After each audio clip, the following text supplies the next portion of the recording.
বিসমিল্লাহির রহমানির রহিম। আসসালামু আলাইকুম। ক্লাস 6 এর স্টুডেন্ট, তোমরা নিশ্চয়ই ভালো আছো। আজকে তোমাদের প্রিপোজিশন সম্পর্কে একজন কমেন্ট করেছো যে ম্যামের কাছে প্রিপোজিশন জানবে। তো আজকে তোমাদের বিষয় হলো প্রিপোজিশন।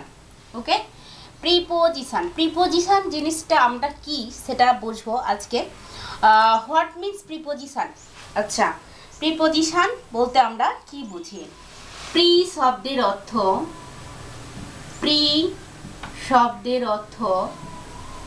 শব্দের অর্থ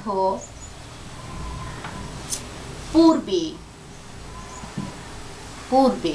ওকে, প্রি শব্দের অর্থ পূর্বে। আচ্ছা, আর পজিশন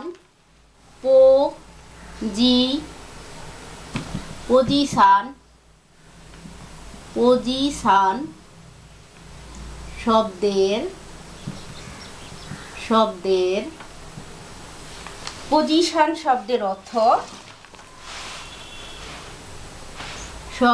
অর্থ অবস্থান। প্রথমত আমরা জানবো কি দুটা আমাদের এখানে কি দুইটা জিনিস লেবুল আছে, প্রি একটা, পজিশন একটা। ওকে, তাহলে প্রি শব্দের অর্থ পূর্বে এবং পজিশন শব্দের অর্থ অবস্থান। তাহলে আমরা লিখতে পারি যে ওয়ার্ড নাউন এর পূর্বে বসে সেন্টেন্স এর ওয়ার্ডের সহিত যে ওয়ার্ড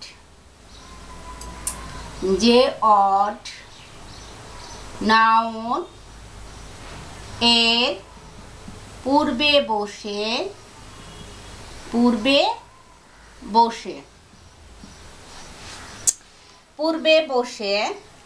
সেন্টেন্সের যে ওয়ার্ড নাউন এর পূর্বে বসে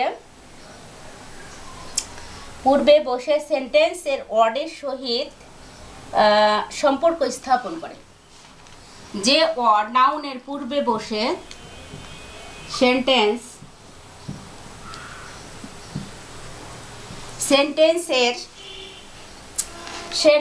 এর ওয়ার্ডের সহিত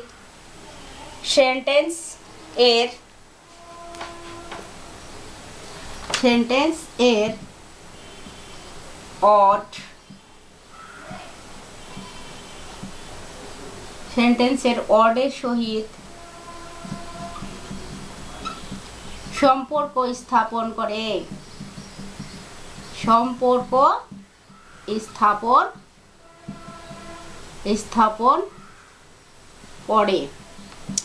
যে ওয়ার্ড নাউন এর পূর্বে বসে সেন্টেন্সের ওয়ার্ডের সহিত একটা ওয়ার্ড, যে কোনো ওয়ার্ড, ওকে, যে কোনো ওয়ার্ড বলছে নাউনের ওয়ার্ডের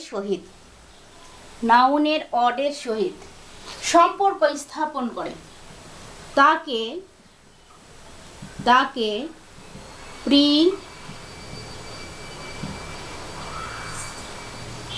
স্থাপন করে। আমি এই লাইনে চলে আসলাম। স্থাপন করে তাকে প্রিপোজিশন বলে।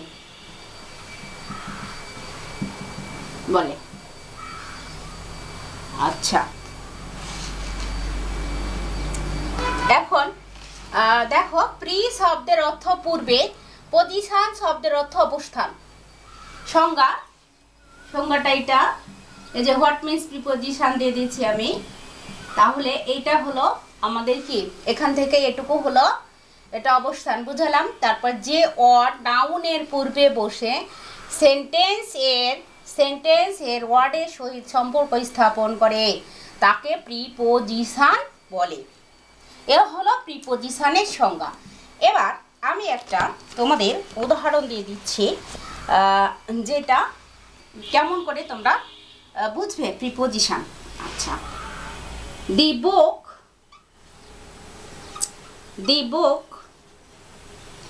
on the table. On the table.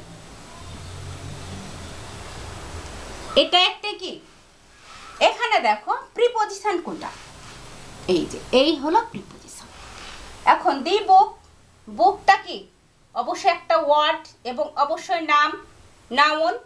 ওকে, বুকটা হলো নাউন, এটা হলো নাউন। আচ্ছা, আর এ ওয়ানটা হলো প্রিপজিশন। প্রিপজিশন। এখন এখানে সাথে দেখো নাউনের যে ওয়ার্ড, নাউনের পূর্বে বসে সেন্টেন্সের ওয়ার্ডের সহিত পূর্বে বা পরে যে কোনো, এখানে এইটাও একটা কি টেবিলও একটা নাউন, এখানে টেবিলও একটা কি, এটাও একটা নাউন। ওকে, তাহলে নাউনের পূর্বে পরে যে কোনো হোক না কেন ওয়ার্ডের সাথে সম্পর্ক স্থাপন করবে। তাহলে নাউন হলো এটা একটা নাউন আর এটা একটা নাউন। ওকে, তো কথা হলো প্রিপজিশনটা আগেও বসতে পারে পরেও বসতে পারে। এখানে দা, এ দাওটাও কিন্তু একটা প্রিপজিশন, অনেকগুলো এখানে প্রিপজিশন, কিন্তু সিম্পল প্রিপজিশনটা হলো অন, এটা হলো সিম্পল। এখানে আমরা এটাই ধরবো সিম্পল। ওকে, এটা হলো সিম্পল প্রিপজিশন। আচ্ছা, তারপরে আরেকটা উদাহরণ দিই, the birds, the birds are flying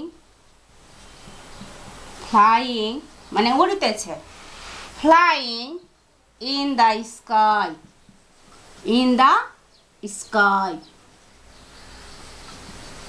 আচ্ছা, এখানে এখানে কি বলছে, ইন দ্য স্কাই।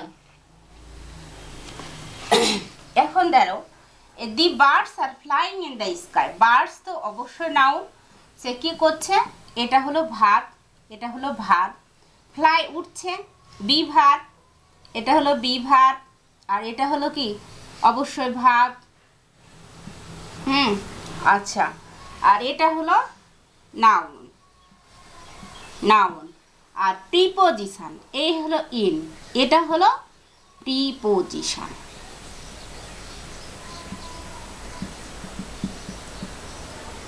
ওকে, তো তাহলে আমাদের এটা হলো ইন মানে আকাশের ভিতর উঠতেছে, the birds are flying in the sky, the book on the table মানে বইটি টেবিলের উপরে আছে, এর সমস্ত ওয়ার্ডগুলো প্রিপজিশন। আচ্ছা, হি কেম,